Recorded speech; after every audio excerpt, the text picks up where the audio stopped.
Oui, merci Monsieur le Président. Alors pour ce qui concerne notre groupe, évidemment, je ne surprendrai personne, nous partageons entièrement les propos du Conseil exécutif sur le fait que ce débat est d'ordre essentiellement institutionnel. Et d'ailleurs, les échanges qui viennent d'avoir lieu dans cet hémicycle, notamment sur les rangs de la majorité, le démontrent. Et aussi les débats que nous avons eus en commission du développement économique.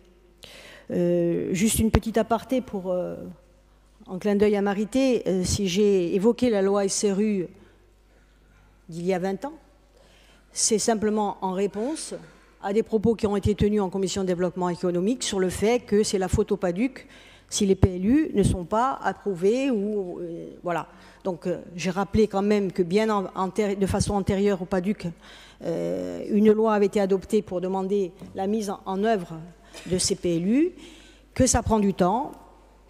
J'ai rappelé aussi que nous pouvons prendre en compte l'absence d'ingénierie qui n'a jamais vraiment été prise en compte, mais qui l'est depuis 2015 au moins. En tout cas, il y a des travaux d'ailleurs toujours en cours et des soutiens qui sont donnés par l'Agence d'aménagement, d'urbanisme et d'énergie de la Corse depuis 2015. Et donc, je ferme la parenthèse à ce niveau-là, mais il y a quand même le fait que les communes n'ont pas adopté les PLU. Pas toutes les communes ne se sont senties concernées du fait notamment qu'un certain nombre de communes rurales étant trop petites, elles ont préféré s'orienter vers des cartes communales, mais les dernières dispositions qu'a pris la collectivité de Corse dans le rapport qui a été présenté récemment devrait apporter non seulement un soutien dans cette élaboration, mais aussi une incitation claire en termes de dispositifs d'aide pour que cela puisse se faire. Une chose d'abord, je pense que nous partagerons sur tous les bancs, il faut reconnaître, c'est vrai, cette absence de sérénité en matière d'urbanisme en Corse. 10 ans à peu près pour débattre et élaborer le PADUC. 3 ans pour sa mise en compatibilité. Et pendant ce temps-là, des demandes de révision. Aujourd'hui, la loi est là, des demandes de révision. Mais quand est-ce qu'on va appliquer le PADUC? Quand est-ce qu'on aura le temps, enfin la sérénité pour s'y mettre réellement? C'est un vrai problème. Et c'est insupportable de voir que régulièrement, nous sommes interpellés, là je ne reviens pas sur les propos qui viennent d'être tenus notamment sur les bancs de Coursiga Libre. La politique de territorialisation est actuellement en place, enfin est en cours de mise en place depuis à peu près 2 ans, depuis la délibération de janvier 2017. Ce n'est pas quelque chose de simple. Et aujourd'hui, on revient sur un certain nombre de choses. Moi, je voudrais rappeler que le PADUC, ce n'est pas un document d'urbanisme ni un plan banal. C'est un plan stratégique qui a valeur de directive territoriale d'aménagement et qui a sa propre loi. Qui a sa propre loi avec ses règles qui ont été débattues dans cette enceinte et hors de cette enceinte et qui ont été tranchées eu égard à l'enseignement que nous avons tiré de décennies d'histoire.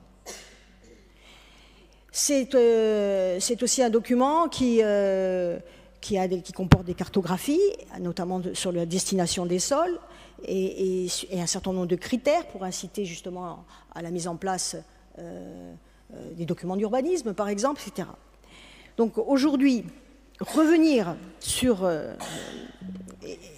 ces choses-là, par une mise sous tutelle préfectorale, c'est effectivement quelque chose qui est insupportable. Et là, de ce côté-là, Monsieur le Conseil exécutif, bien évidemment, nous vous approuvons et nous sommes très inquiets sur ces coups de boutoir réguliers qui nous sont donnés. Je voudrais rappeler quand même qu'il y a un document qui aurait dû faire référence au niveau des rapports, je dirais Paris, la Corse, c'est le document maritime de façade. Moi, je siège pour notre assemblée au Conseil maritime de façade.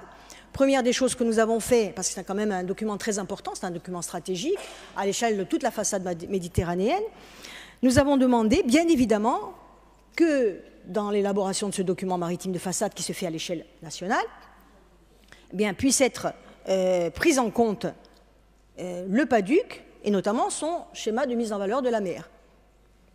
C'est ce qui a été fait. C'est ce qui a été fait. Pourquoi, lorsqu'on élabore des lois, non seulement on ne nous consulte pas, mais en plus, on remet en cause un certain nombre de compétences de notre Assemblée.